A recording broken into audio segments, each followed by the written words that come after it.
Compte rendu du Conseil des ministres ordinaire du jeudi 31 octobre 2019.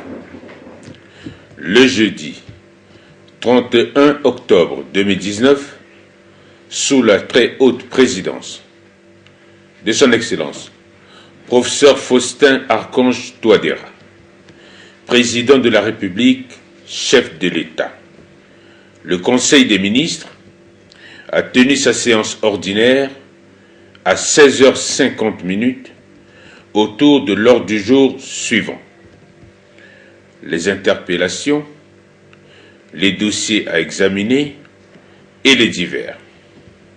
Au titre des interpellations, Son Excellence Monsieur le Président de la République, chef de l'État, a interpellé le ministre de l'Agriculture et du Développement rural sur les préparatifs ainsi que la date de la journée mondiale de l'alimentation qui aura lieu à Bambari.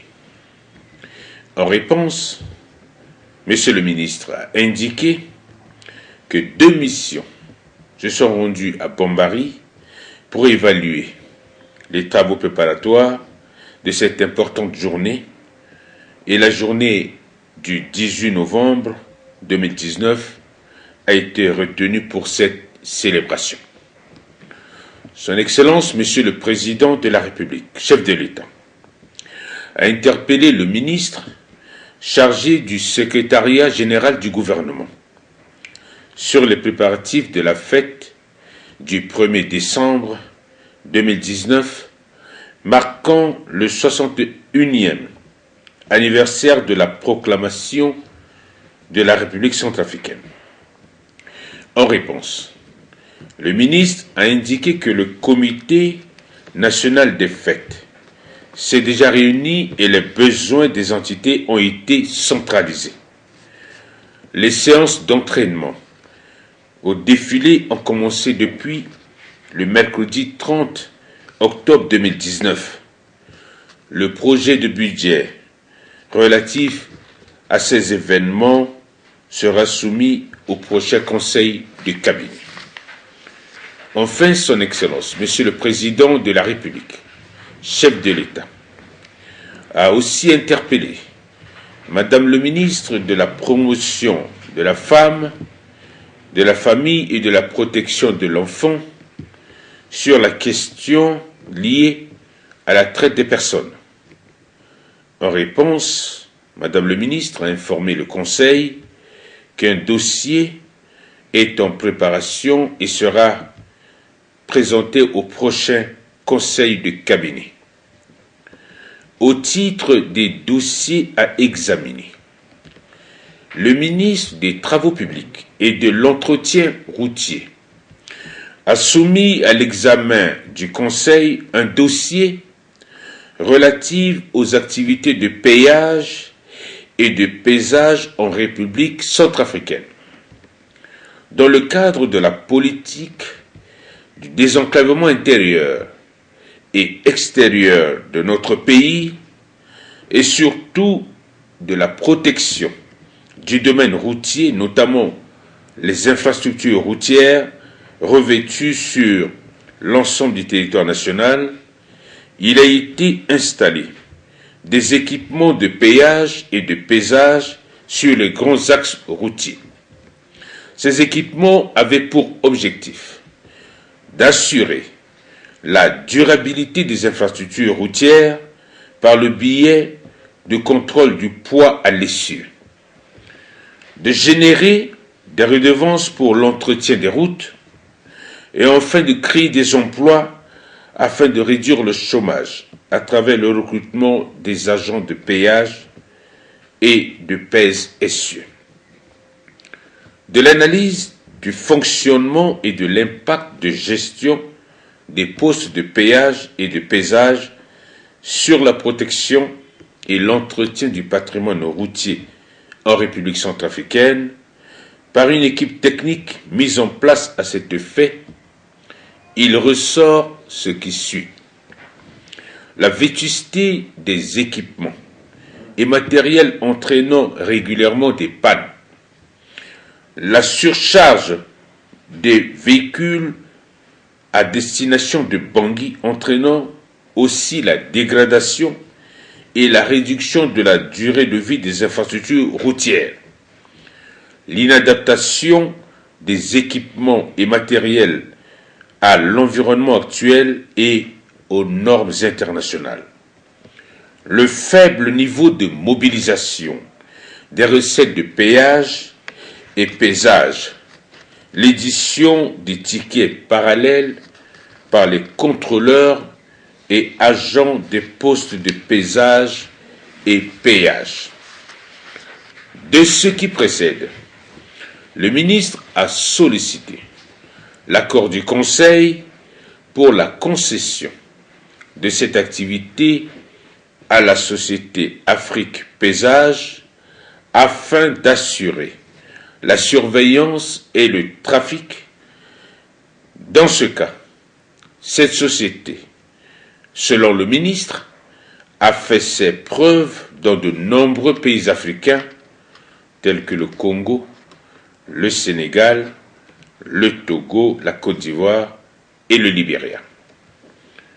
Son Excellence, Monsieur le Président de la République, chef de l'État, a également informé dans ce cadre le Conseil que des partenaires se prononcent de construire des routes en terre avec des produits stabilisants permettant de consolider ces routes à moindre coût par rapport au bitume. Pour cela, la réflexion doit consister à dissocier les activités de péage et de pesage, soit à confier à un concessionnaire qui aura pour mission la construction et l'entretien des routes, tout en assurant les activités de péage et de pesage.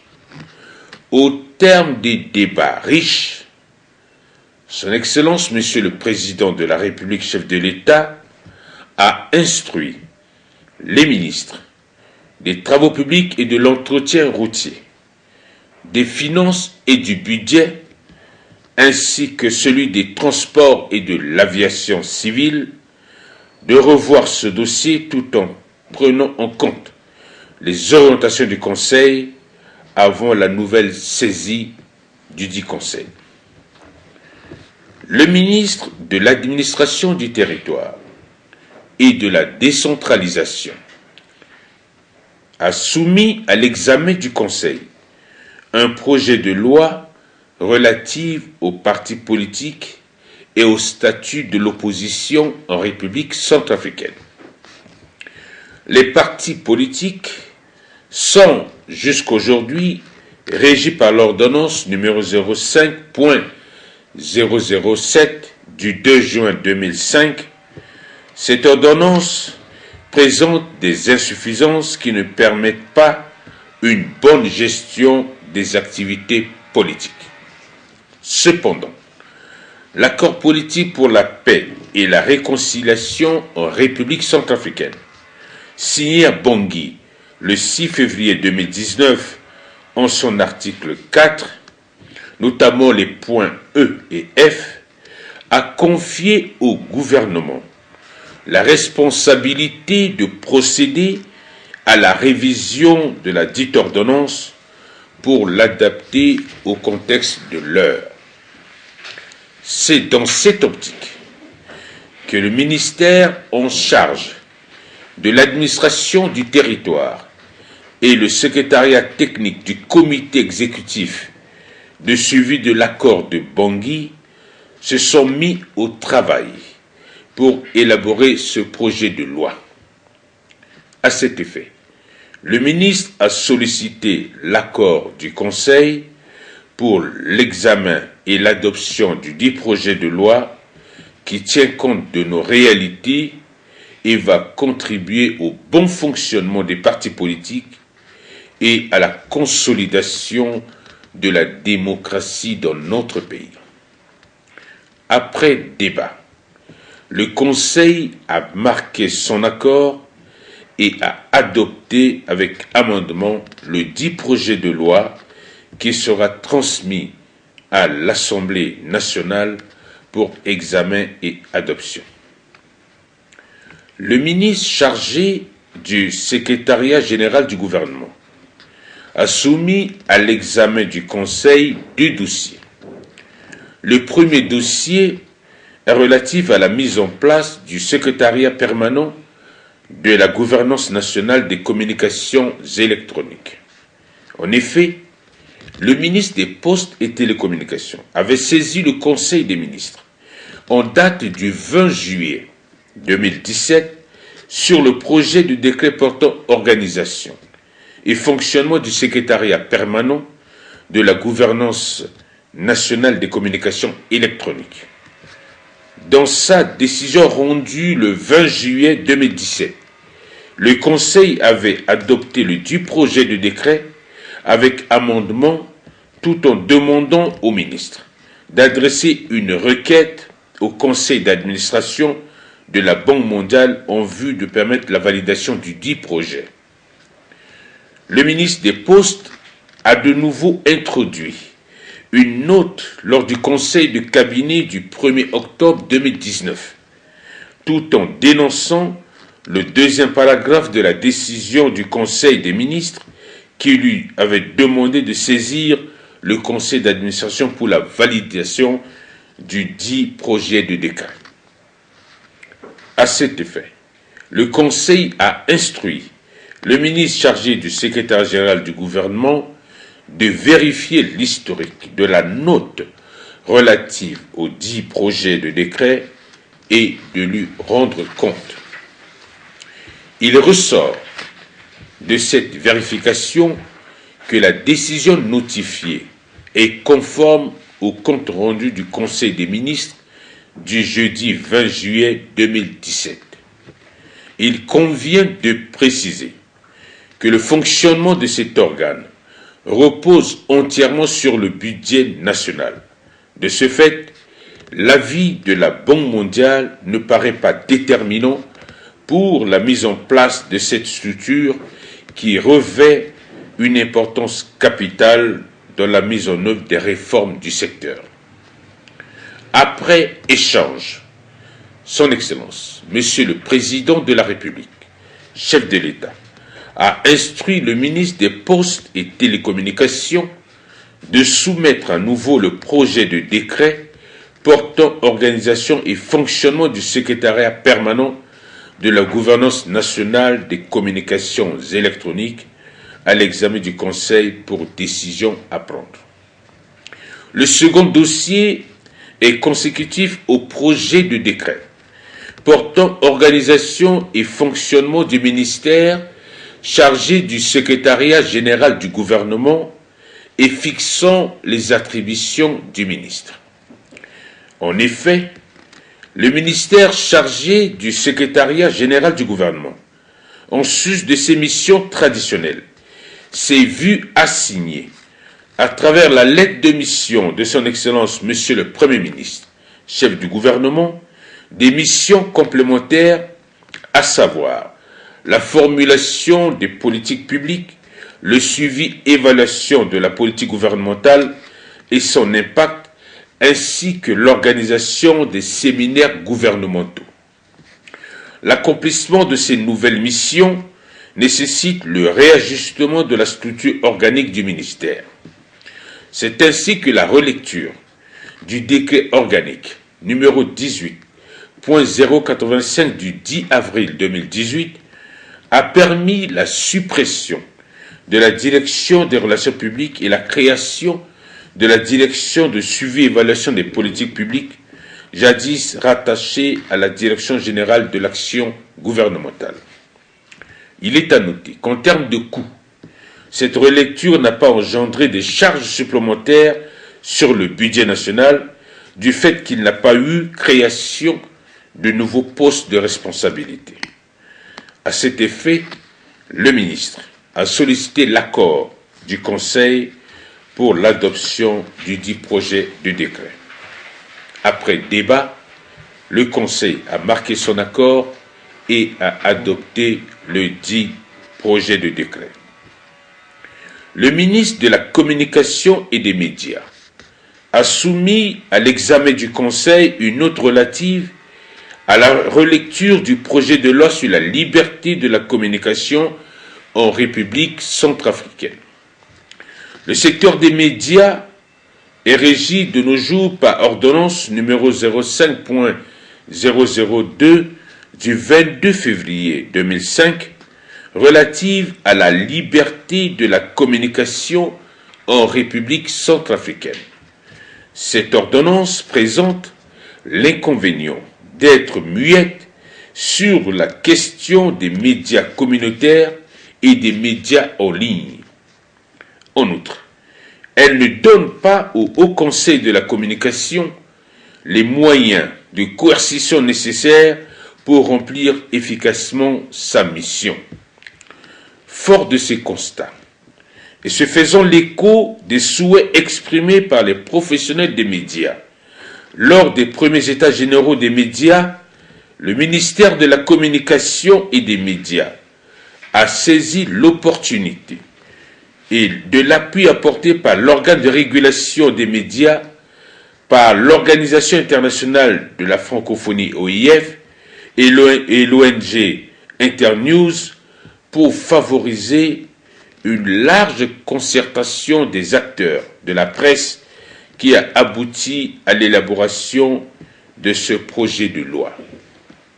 Au terme des débats, qui ont porté entre autres sur la dépénalisation du délit de presse, le régime des sanctions, les mécanismes de contrôle de délivrance de la carte nationale de presse et les pouvoirs du Haut Conseil de la communication, ainsi que la réglementation de la communication en ligne, le Conseil a marqué son accord et a adopté le dit projet de loi qui sera transmis à l'Assemblée nationale pour examen et adoption. Au titre des divers, Madame le ministre de l'Urbanisme, de la Ville et de l'Habitat a porté à l'attention du Conseil l'information sur la cité des 14 villas dont les travaux de réhabilitation sont envisagés. En outre, elle a informé le Conseil que la communauté économique et monétaire de l'Afrique centrale a envisagé la construction des bâtiments qui ne répondent pas aux règles de l'art. À cet effet, son département a demandé à cette institution de se conformer aux normes requises en la matière. Madame le ministre a par ailleurs informé le Conseil que pendant la transition, 96 cadres de la CEMAC ont été logés à l'hôtel Ledger aux frais de l'État centrafricain. À cet effet, selon les informations disponibles, ces frais pris en charge par l'État centrafricain seront déductibles sur la contribution de l'État au budget de la CEMAC à travers la TCI. Le ministre de l'Administration du Territoire et de la Décentralisation a informé le Conseil du transfert à Bangui du préfet de la Nana Mambéré qui subit actuellement des soins à l'hôpital de l'Amitié. Le ministre des Postes et Télécommunications a aussi informé le Conseil de l'ouverture du bureau de poste à Pissa ainsi que de l'antenne de la téléphonie mobile Orange à Bogangolo et Buka. Il a également informé le Conseil de la remise en marche du téléphone fixe de la Socatel. Madame le ministre de l'Action humanitaire et de la Réconciliation nationale a informé le Conseil sur les inondations provoquées par les crues des cours d'eau de la République centrafricaine. Il est à noter qu'environ 4000 ménages affectés pour un total de 25 000 personnes à Bangui et dans certaines villes du pays ont été affectés. Rien que pour la ville de Bangui et Bimbo, 1057 ménages ont été touchés pour environ 7175 personnes. Beaucoup de celles-ci ont bénéficié de l'hospitalité des parents et le reste s'est réfugié sur des sites créés spontanément par le gouvernement. En attendant la compilation des informations, la situation provisoire dans les provinces fait ressortir environ 1700 ménages pour près de 9000 personnes affectées.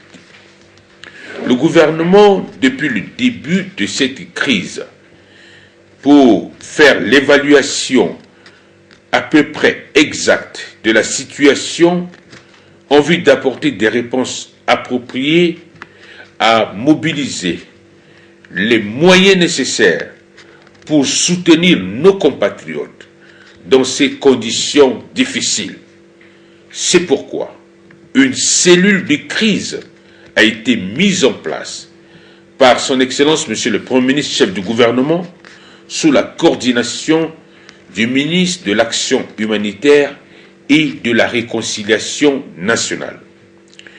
Elle a enfin précisé que ces populations sinistrées ont bénéficié d'une assistance en vivres et non-vivres fournie par le gouvernement, ainsi que les organisations humanitaires et les organisations non gouvernementales, internationales et nationales, notamment le Haut Commissariat des Nations Unies pour les réfugiés, HCR, le Programme mondial pour l'alimentation PAM, le Fonds des Nations Unies pour la population et l'habitat FINUAP et l'Organisation pour la migration OIM. Madame le ministre de la Défense nationale et de la reconstruction de l'armée a informé le Conseil qu'elle mettra à la disposition de Madame le ministre des Actions humanitaires et de la réconciliation nationale des Zodiacs pour faciliter l'accès dans les zones côtières de l'Ubangi. Le ministre de la Santé et de la Population a aussi informé le Conseil que les dispositions sanitaires sont prises pour protéger ces sinistrés afin de minimiser les risques de contamination. L'ordre du jour étant épuisé, Son Excellence, Monsieur le Président de la République, chef de l'État, a levé la séance à 19h30. Fait à Bangui le 1er novembre 2019. Le ministre chargé du secrétariat général du gouvernement, Maxime Balalou. Je vous remercie.